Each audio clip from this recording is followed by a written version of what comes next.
This sign is a copy of an original advertisement showing the all-new design 1948 Willys Jeepster. And that's what this is. I think this thing just oozes cool. Willis Overland built the Jeep in World War II, and it's considered by many the vehicle that won the war. Their hope was post-World War II, the returning GI would fall in love with the Jeepster.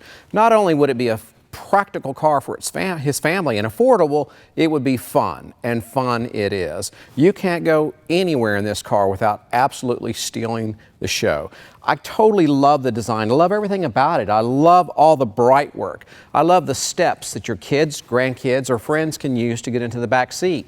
If you can't use the steps, you can open the passenger's door, fold down the seat, and just walk into the back seat. Very, very practical. I love the top. I love the small back glass that's unique to 1948. I love the hubcaps. I just think the car is super, super cool.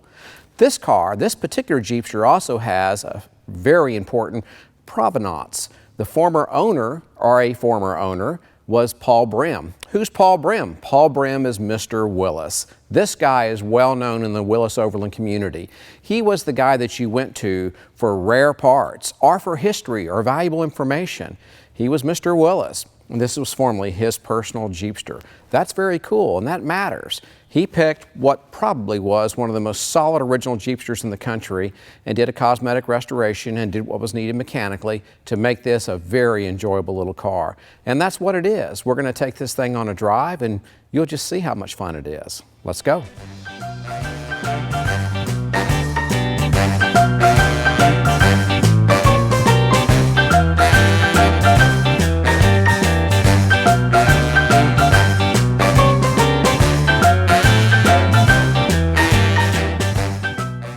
Okay, well, here we are on our test drive, and this thing just idles like a kitten. It's just purring beautifully. And if you look at the instrumentation cluster, that's called turned metal. I love that. All the gauges are working. You've got 50 pounds of oil pressure at idle. I rev it a little bit. You can see the amps jump. And she's running at 160. This is a 72,000 mile vehicle, according to the odometer, and that's probably correct. It just looks like a car that's been well preserved and never used up. Well, here we go. Put her in first gear. It's a very smooth and easy clutch. Right now we're running in the lower gears, but in a minute I'll actuate the overdrive.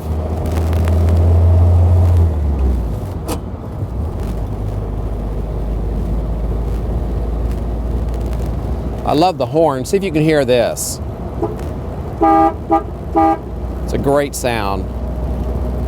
This car really has a tight suspension. The front end feels real good. It just turns real nice and tight. There's doesn't feel like any slack in the steering wheel, which kind of surprises me. I figured they had slack from the factory, but this feels really, really tight.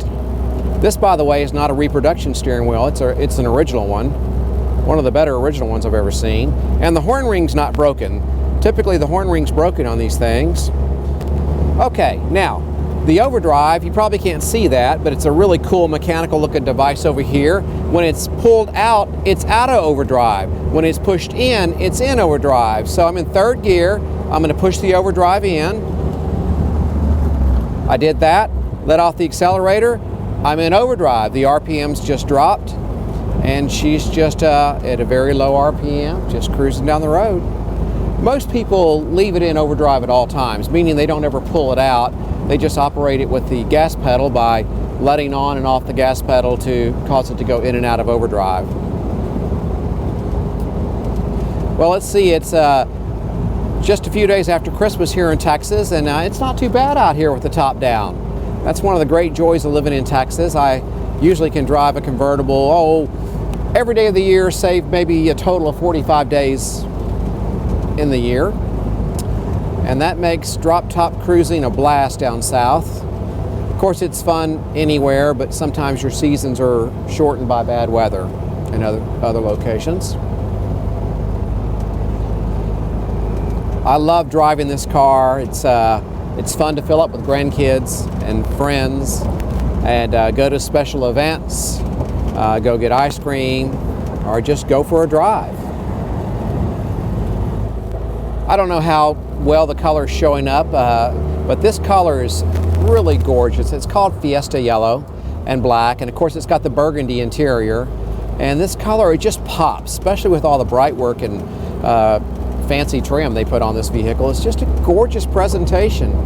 You know, most people younger than me or non-car people never even seen a Jeepster. They have no idea what it is, but in the world of, I call it the hipsters, they absolutely love vintage vehicles like this that are dual purpose, have some rustic charm to them, and the Jeepster was the first of that type vehicle, and now it's the Bronco and the Blazers and the Toyota Jeeps. All that stuff has really come on super strong, and the Jeepster was the granddaddy of all those, and I think by far the coolest looking and the hardest to find.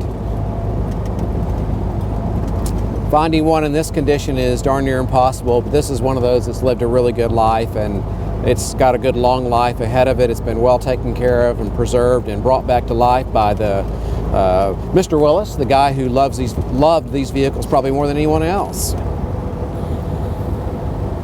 Well, thanks for coming along on the test drive. I hope you enjoyed it, and come again.